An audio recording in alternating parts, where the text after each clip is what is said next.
தந்தை, மகன், தூய ஆவியின் பெயராலே ஆமென்.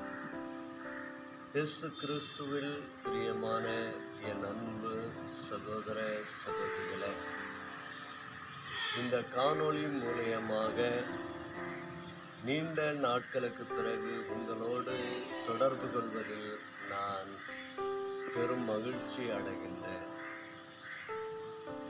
ஆகமன காலத்தில் இருக்கின்ற நாம் ஆண்டவர் இயேசு நம்மை தேடி வருகின்ற இந்த காலகட்டங்களில் கிறிஸ்துவினுடைய பிறப்பு விழாவை கொண்டாட நாம் நம்மையே தயாரித்து கொண்டிருக்கின்ற இந்த வேளையில் லூக்கா நற்செய்தியிலே வானதூதர் மரியாவுக்கு தோன்றி அருள்மிக பெற்றவரே என்ற இறை வார்த்தையை அவர் சொன்னவுடன் அவர் மறுமொழியாக இது எங்கனம் ஆகட்டும் என்று ஏற்றுக்கொண்டார். இந்த இறை வார்த்தையை நாம் சிந்திக்கின்ற இந்த வேளையில இயேசு கிறிஸ்து பிறந்து 2024ஆம் ஆண்டு நிறைவுறுகின்ற இந்த வேளையில கிறிஸ்து பிறப்பு விழாவை நாம் ஒவ்வொருவரும் பல ஆண்டுகளாக கொண்டாடி வருகின்றோம். அந்த ஆண்டவர் இயேசுவினுடைய பிறப்பு இதுவரையில் நம்மை மாற்றம் செய்திருக்கின்றதா? நம்முடைய இதயத்தை மாற்றம் செஞ்சிருக்கின்றதா? நம்முடைய இதயத்திலே ஆண்டவர் இயேசுவினுடைய அன்பு, அமைதி, சமாதானம் நிறைவாக நாம் பெற்றிருக்கின்றோமா? சிந்திக்க வேண்டும். நீங்களும் நானும் சிந்திக்கக்கூடிய இந்த காலகட்டங்களில நாம்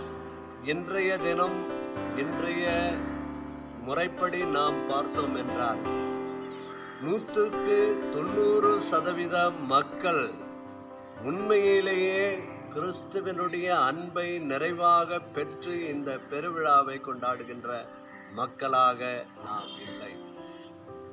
உலகம் முழுவதுமாக எங்கு பார்த்தாலும் வன்முறைகள், களியாட்டங்கள், இவ்வாறு பல சூழ்நிலைகளில் ஒவ்வொரு ஆண்டும் வருகின்ற கிறிஸ்து பிறப்பு விழா நம்மை புத்தாடை அணிந்து புது பொலிவுடன் திகழ்கின்ற அன்றைய நாளை மட்டும்தான் குறிக்கின்றது. நாமும் நம்முடைய குடும்பமும் நம்முடைய உற்றார் உறவினர்களும் இந்த விழாவை நாம் சிறப்பாக நன்றாக புத்தாடை அணிந்து புது புது பலகாரங்களை செய்து உண்டு நாம் கிறிஸ்து பிறப்பை கொண்டாடுகின்றோம். ஆனால் ஒரு பெரிய கேள்விக்குறி அங்கே இருக்கின்றது. நம்முடைய இதயத்திலே ஆண்டவர் இயேசு பிறக்கின்றாரா? நம்முடைய இதயம் தூய்மையாக இருக்கின்றதா? திருத்தூதர்கள் பணியிலே நாம் வாசிக்கின்றோம். ஒரு இருபெரும் இறைவாக்கினர் எருசலேம் ஆலயத்திற்குள் செல்கின்றார்கள். அப்பொழுது அங்கு என்ன நடக்கின்றது? அவர்கள் இரு பக்கங்களிலும் ஏழ்மையானவர்கள் கையேந்தி நிற்கின்றார்கள். ஒருவனை மட்டும் அவர்கள் பார்த்து, நீ எங்களிடம் என்ன எதிர்பார்க்கின்றாய்? நாங்கள் என்ன உங்களுக்கு கொடுக்க முடியும் என்று எதிர்பார்க்கின்றாய் என்ற ஒரு சிந்தனையோடு உன்னுடைய முகத்தை பார்த்தவுடனே அதை கேட்க தோன்றுகின்றது என்று சொல்கின்றார்கள். அவனும் தனக்கு பெரிதாக ஏதோ கிடைக்கப் போகின்றது என்று மிகவும் மகிழ்ச்சியாக அவன் இருக்கின்றான். ஆனால் அந்த இருபெரும் தலைவர்கள் யோவானும் அருளப்பரும் சேர்ந்து, எங்களிடம் உள்ளதை நான் உனக்கு கொடுக்கின்றேன், இயேசு கிறிஸ்துவனுடைய பெயரால் எழுந்து நட என்று சொல்லுகின்றார்கள். அங்கே ஆண்டவர் இயேசு கிறிஸ்து பிறப்பை அங்கே நிறைவேற்றுகின்றார்.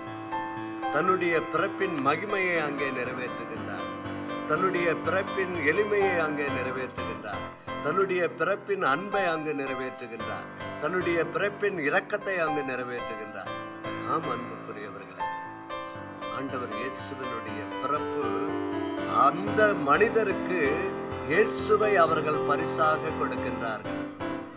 இன்று நாம் எதை கொடுக்கின்றோம்? இயேசுவுக்கு பதிலாக எதை கொடுக்கின்றோம்? உண்ண உணவும், உடுக்க உடையும், இருக்க இருப்பிடமும், மகிழ்ச்சியான சந்தோஷமான வாழ்க்கையை வாழ்ந்து கொண்டிருக்கின்ற நாம் நம் அருகில் உள்ளவர்களை சற்று பின்னோக்கி பார்க்கின்றோமா? அவர்களால் முடியாத இருக்கின்ற பொழுது அவர்களுக்கு உதவி செய்ய, அந்த கிறிஸ்து பிறப்பு இயேசுவினுடைய விழாவை அவர்கள் கொண்டாட அவர்களோடு நாம் பகிர்ந்து கொள்கின்றோமா? அன்னை மரியாள், இதோ உன்னுடைய உறவினரான எலிசபெத்து முதிர்ந்த வயதில் கருவுறை இயலாதவர் என்று சொல்லப்பட்ட போது அவர் கருவுற்று இருக்கின்றார். இது அவருக்கு 6ஆம் மாதம்.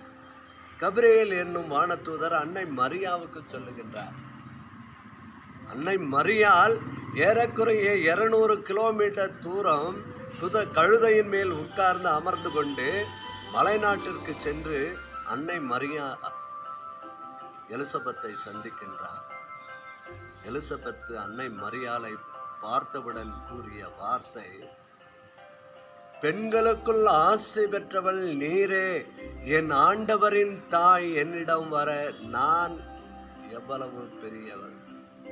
என் ஆண்டவரின் தாய் அந்த வார்த்தை கூறியவுடனே என்னுடைய வயிற்றில் உள்ள குழந்தை அக்களிப்பால் துள்ளியது என்று சொல்லுகின்றார்.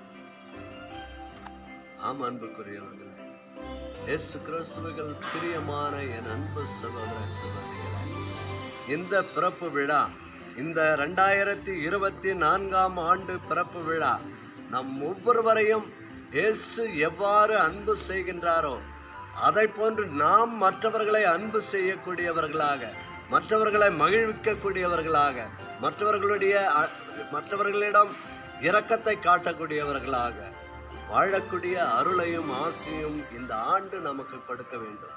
நம்முடைய உள்ளங்களில, நம்முடைய இல்லங்களில ஆண்டவர் இயேசு பிறக்க வேண்டும் என்றால் நம்முடைய உள்ளம் தூய்மையாக இருக்க வேண்டும்.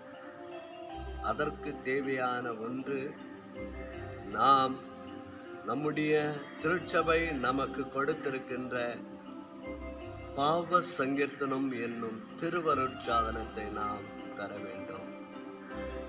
திருவருட்சாதனம் நாம் பெறுகின்ற பொழுது இந்த குரு அந்த குரு என்று பார்க்காமல் ஆண்டவர் இயேசு இங்கே அமர்ந்திருக்கின்றார், ஆண்டவர் இயேசுவின் இடத்திலே நான் பேசுகின்றேன் என்ற ஒரு தாழ்மையான உள்ளத்தோடு நாம் ஆண்டவர் இடத்திலே செல்வோம்.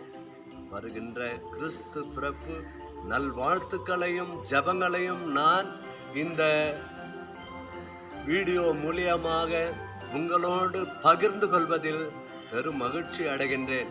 இனி வரும் காலங்களில் ஒவ்வொரு மாதமும் ஒரு இறை செய்தியை நான் உங்களோடு பகிர்ந்து கொள்ள ஆசைப்படுகின்றேன். அதற்கு உங்களுடைய ஜெபங்கள் எனக்கு அதிகமாக தேவைப்படுகின்றது. நானும் உங்களுக்காகவும் உங்கள் குடும்பத்திற்காகவும் இறை இயேசுவினுடைய பிறப்பு உங்களுக்கு அமைதியும் அன்பையும் சமாதானத்தையும் தருகின்ற பிறப்பாக அமைய நான் ஜெபிக்கின்றேன், வாழ்த்துகின்றேன். என்றும் உங்களோடு ஆண்டவர் இயேசு இருந்து உங்களை வழிநடத்துவாராக. தந்தை, மகன், தூய ஆவியின் பெயராலே ஆமென்.